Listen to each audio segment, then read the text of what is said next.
pregunta primera es curiosa. Llama la atención porque es una cosa rara, que una gran empresa coja una pequeña empresa.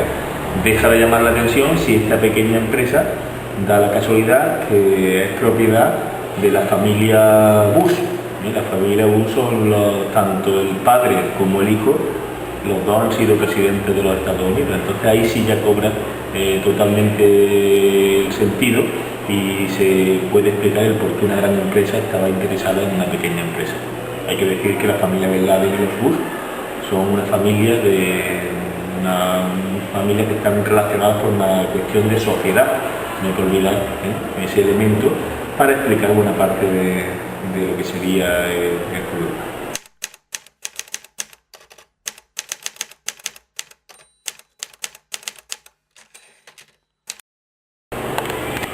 Más que asustar al pueblo estadounidense, lo que se sigue aquí en este tema es la evolución típica que ha tenido a lo largo de la historia el comportamiento de los Estados Unidos en caso de guerra. Me explico. Estados Unidos siempre ha necesitado un casus belli para intervenir. ¿Qué es un casus belli? Algo que le justifique su posterior acción militar. En el caso concreto de los españoles, por desgracia, hemos vivido en nuestra propia historia esta situación cuando en su interés que tienen los Estados Unidos por controlar lo que era Cuba, apareció la famosa explosión del acorazado del Maine.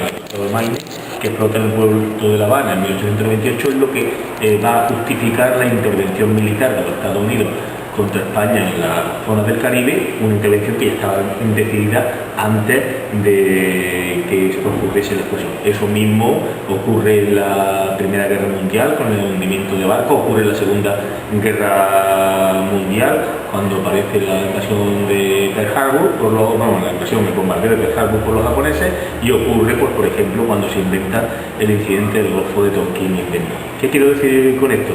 Que los estadounidenses necesitan que sus gobernantes, cuando los van a embarcar en una situación de guerra, pues les busquen una excusa que sea creíble. Y la excusa creíble normalmente es la lucha contra el terrorismo, plan genérico, la lucha por la libertad, la lucha por la democracia. En ese aspecto, más que un engaño, es una, digamos, costumbre que ha estado instalada siempre desde que Estados Unidos ocupa un papel principal en la historia política del mundo.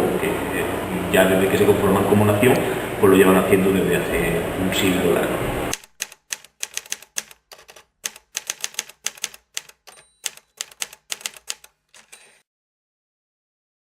Es difícil pues saber por qué tanto la CIA como el Pentágono, que en este caso concreto estoy seguro que estaban coordinados, tardaron esos 2 meses. Lo que sí sería interesante saber por parte de todos, y eso lo apunta muy bien la película de Michael Moore, Fahrenheit 11S, es que el señor Osama Bin Laden no es un desconocido para los Estados Unidos, todo lo contrario.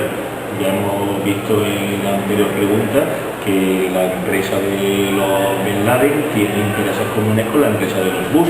Osama Bin Laden es un personaje totalmente relacionado con la CIA, fue de hecho uno de sus hombres fuertes cuando en los años 80 se produce la invasión soviética de Afganistán, y Osama Bin Laden pasa a ser uno de los personajes que canaliza la ayuda que la CIA dio a lo que posteriormente fueron los grupos islamistas radicales, lo que conocemos como talibanes, que no se nos puede olvidar que en aquel momento se les consideraba, entre comillas, por parte de Estados Unidos, los luchadores de la libertad, e incluso aparecían en películas patéticas como la de Rambo, como unos verdaderos héroes que se enfrentaban a lo que era el peligro de la dictadura rusa o de la dictadura soviética.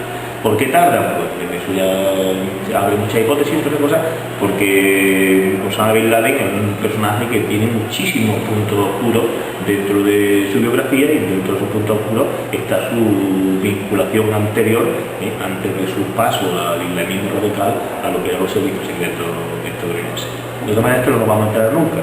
Hay por ahí un periodista buenísimo estadounidense, Amy Goodman, que es el redactor de Radio Pacific, uno de los proyectos de radio independiente de Estados Unidos, que habla del concepto de mayoría silenciada. ¿Y qué es la mayoría silenciada? Simplemente que las grandes corporaciones, los grandes multinacionales, los grandes dueños de los medios de difusión, que no de comunicación, controlan las noticias que nos llegan y solamente nos vamos a ir enterando de aquellas que a ellos les interese que nos enteremos. Las demás pues las van a silenciar sin ningún problema.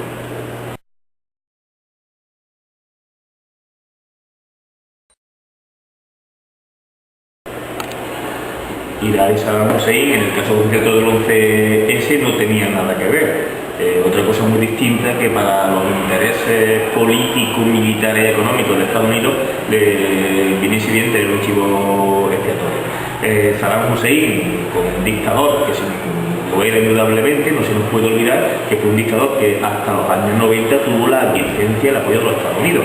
Saddam Hussein era un dictador bueno, siguiendo la teoría de Roosevelt, es un hijo de puta, pero es nuestro hijo de puta, que se suponía que decía al dictador nicaragüense Somoza. Es un dictador bueno, Saddam Hussein, mientras que se enfrenta contra Irán y aparece como pantalla contra lo que sería la expansión de la revolución islámica chiita que había hecho el ayatolá Khomeini. Saddam Hussein era un personaje que preconizaba un gobierno laico, por lo tanto no tenía mucha cabida dentro de esa dictadura lo que sería el fomentar el terrorismo islámico. No hay evidentemente ninguna prueba de lo que se le acusó en su momento de armas de destrucción masiva. Todo eso se ha superado como si fuese una gran mentira y de hecho es así. Y Saddam Hussein sí es verdad que había tenido un problema grande con Bush. Ya su padre le había hace ahora 20 años había protagonizado o le había provocado la primera guerra del Golfo tras la invasión que hizo Irak de Kuwait, y el hijo pues lo que hizo fue rematar la faena. Dicho esto, pues no habría ninguna relación, como he comentado, entre 11S, terrorismo islámico, Saddam Hussein. Sí había una colisión de interés entre lo que sería Estados Unidos, reservas petrolíferas de Irak. No se nos puede olvidar que el país se desarticula, pero ningún pozo de petróleo ha afectado por esa desarticulación. No se nos puede olvidar los grandes negocios que se han hecho por parte de los Estados Unidos en lo que sería, entre comillas, la mal llamada reconstrucción del país. Y si no se nos puede olvidar otra cosa, que sería de chiste si no estuviésemos hablando de que decenas de miles de personas han muerto ante la pasividad absoluta de los occidentales por la invasión de Irak. Esto es una cifra que cualquier asociación de derechos humanos, entre las que se incluye la estadounidense de derechos humanos ya, pues lo tiene puesto a la orden de día.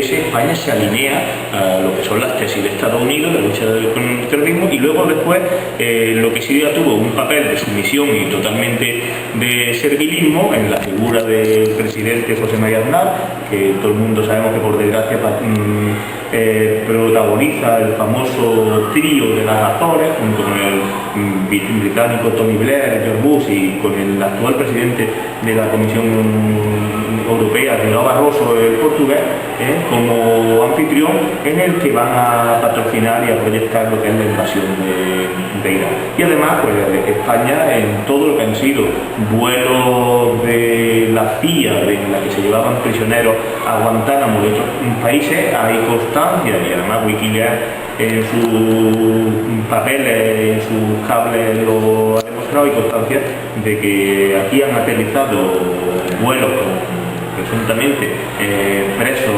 cogidos de forma totalmente ilegal, y nuestro país se ha limitado a mirar para otros sitios. Entonces, el papel de España, un papel de secundario no respondón, y totalmente entregado tanto con el gobierno Zapatero como con el gobierno Aznar a la política exterior de Estados Unidos, salvando la cuestión digamos estética de retirar las tropas de Irak que hizo Zapatero, pero no podemos olvidar que fue retirarlas de Irak y mandarlas a Afganistán, que sería otro de los focos del conflicto.